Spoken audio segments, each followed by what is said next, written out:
29 del tiempo ordinario, son 34. Estamos en recta final. ¿Son ustedes buenos cristianos? ¿Cómo saben?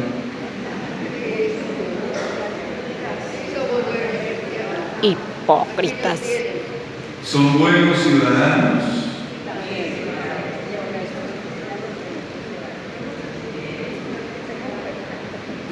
Ese es el resumen del Evangelio de hoy. Como invitaba en su momento San Juan Bosco, que seguramente conocen algo o mucho, una de las claves de su enseñanza para forjar a las nuevas generaciones era esa: que los muchachos se preparen para ser buenos cristianos y honestos ciudadanos. Y esa es una clave para tener presente en nuestro caminar como creyentes. Nos han inculcado con toda la estructura de la fe que debemos esforzarnos por tener una buena relación con Dios, por ser buenos cristianos. Y también hemos ido aprendiendo, porque nos lo han inculcado en cada ámbito, la familia en primer lugar, que debemos ser honestos y responsables ciudadanos, porque vivimos en una sociedad. Todos tenemos deberes y responsabilidades con Dios y deberes y responsabilidades con la sociedad. Los deberes y las responsabilidades con Dios pasan por reconocer que Dios es el único Señor, único Dios, que a Él debemos toda la honra, todo el honor. Por eso la primera lectura que nos proclamaron hoy terminaba mencionándonos eso: yo soy el Señor, no hay otro, fuera de mí no hay ningún Dios. Y luego en el Salmo decíamos: aclamen la gloria y el poder del Señor. Así que para responder a esa primera pregunta, por donde primero tenemos que sondear es por nuestra relación con Dios. Realmente para mí el Señor es Dios, ocupa lugar central en mi corazón y en mi vida. O cuando surge por ahí alguna otra cosa, otra realidad, otra persona, quito a mi Dios para colocar eso nuevo ahí. Por eso Jesús nos advierte en muchas ocasiones cómo hay que estar muy vigilantes, porque podemos estar siendo sacudidos por diversas realidades.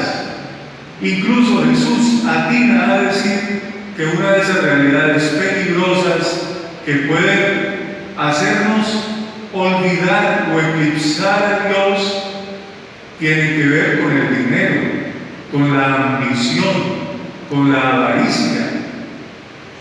Por algo Jesús dirá: no pueden servir a dos señores, no pueden servir a Dios y al dinero. Y por eso tenemos que estar con mayor razón muy atentos, muy atentos. Bueno, con ese preámbulo dibujado de esa manera, creo que tenemos un croquis de lo que significa ese camino que el Evangelio quiere darnos hoy para la reflexión.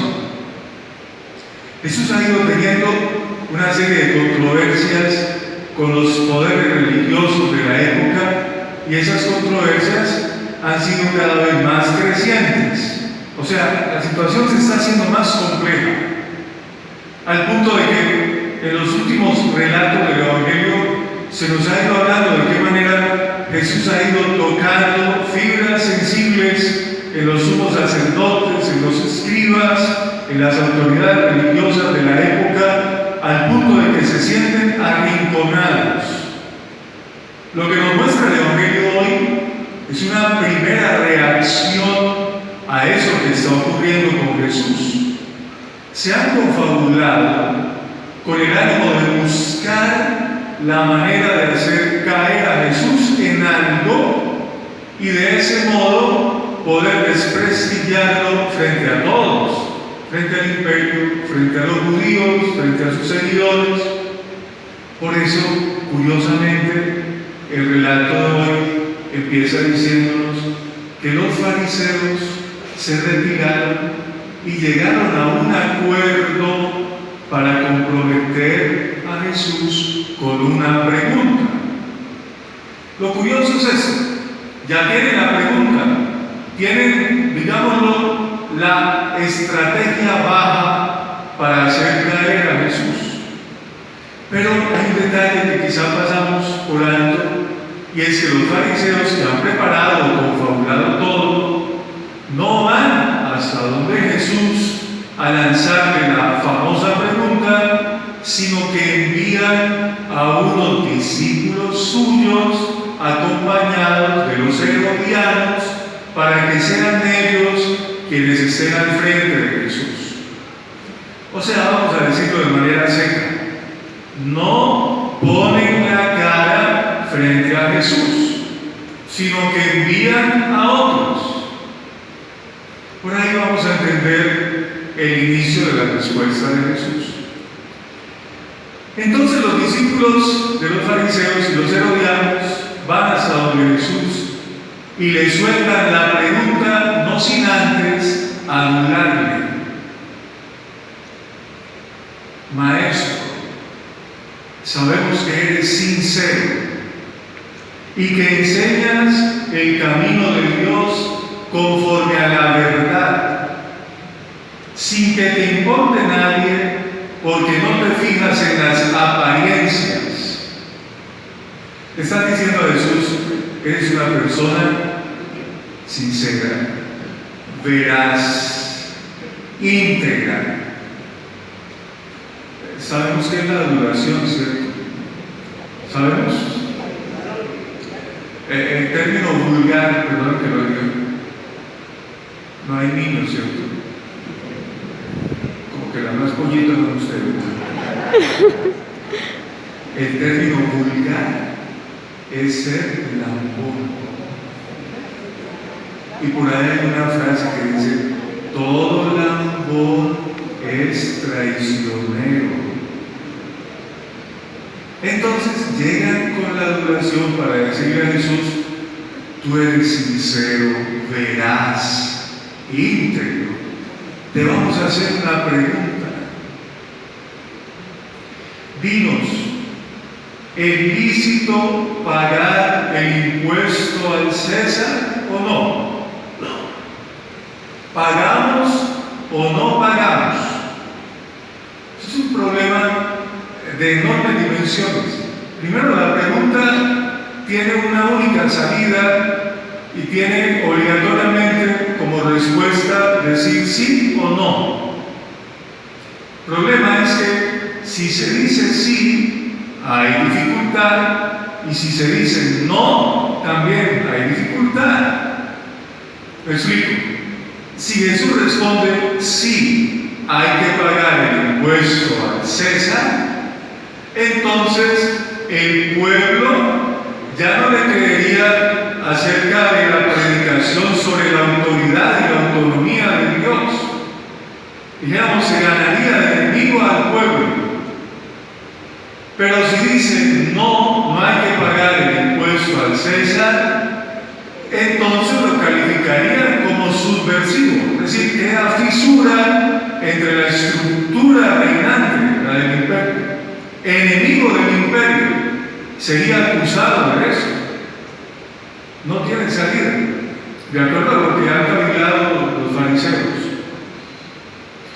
El famoso tributo, entre otras cosas, se llamaba tributus capite, es decir, un impuesto por cabeza, era pagado por todos los judíos para sostener el imperio.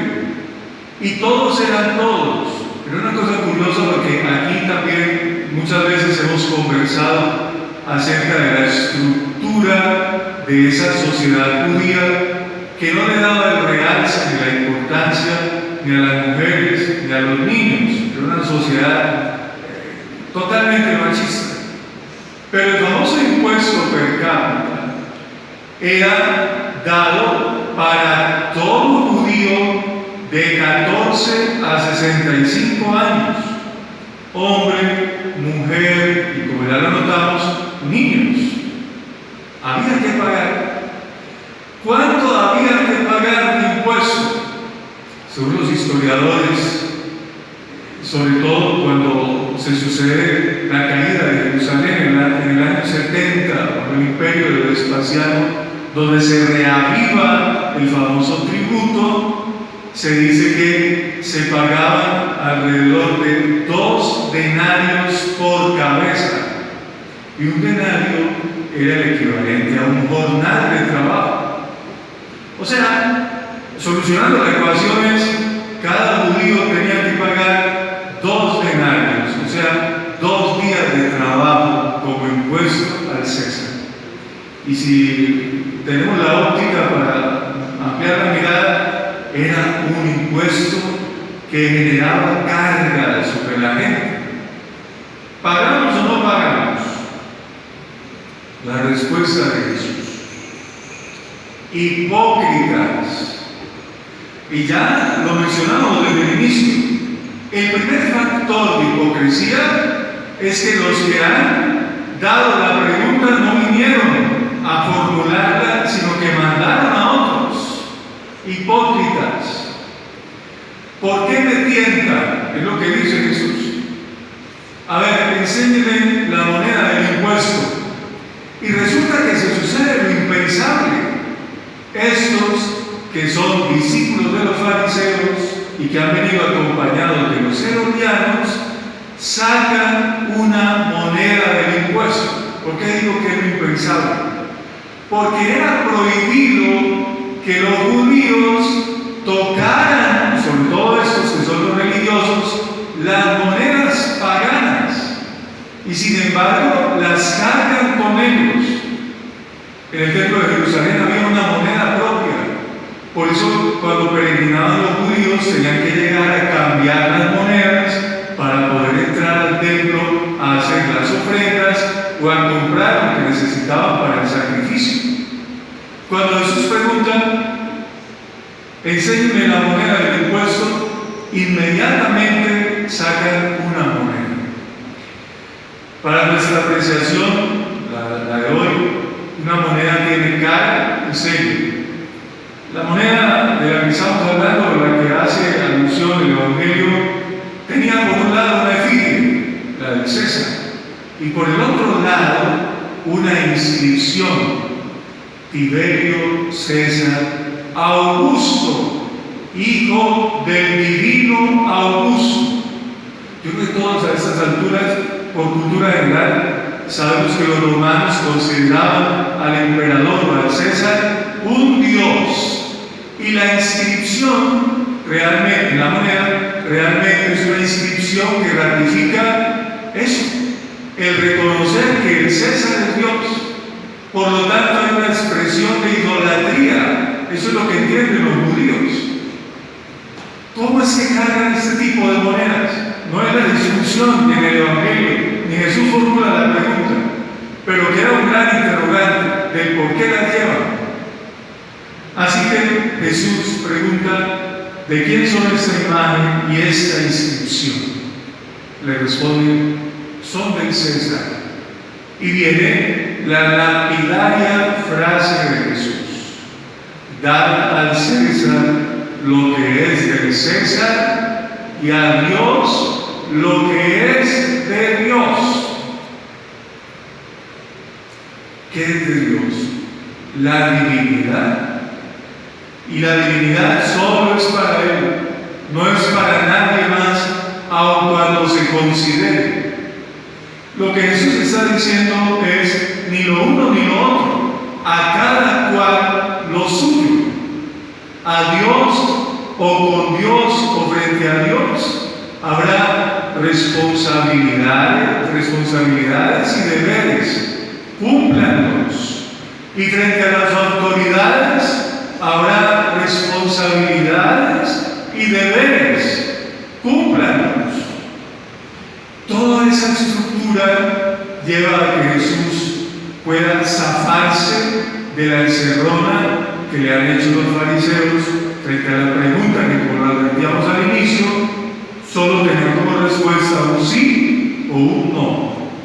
Tenemos que pagar el impuesto al César, ¿pagamos o no pagamos? Y la respuesta es: den a Dios lo que tienen que dar a Dios, cumplan con eso, den a las autoridades lo que tienen que dar a las autoridades, cumplan con eso. Por eso al inicio decíamos, ya hoy en nuestra realidad tenemos que preguntarnos qué tipo de cristianos somos y qué tipo de ciudadanos somos. ¿Somos buenos cristianos? Es decir, cumplimos con nuestras obligaciones y deberes para con Dios. Y somos honestos y responsables ciudadanos. Cumplimos con nuestras obligaciones y deberes frente a la sociedad. Cada uno, frente a esas preguntas, de acuerdo a su vida, obviamente tendrá las respuestas para descubrir en qué nivel del camino está. Lo de Dios es solo para Dios. Aun cuando muchos se crean dioses, indudablemente nuestro caminar, nuestra estructura de fe nos debe llevar a descubrir qué es lo que debemos ahora mismo fortalecer frente a nuestra relación y frente a nuestras obligaciones. Que así sea. Que así sea.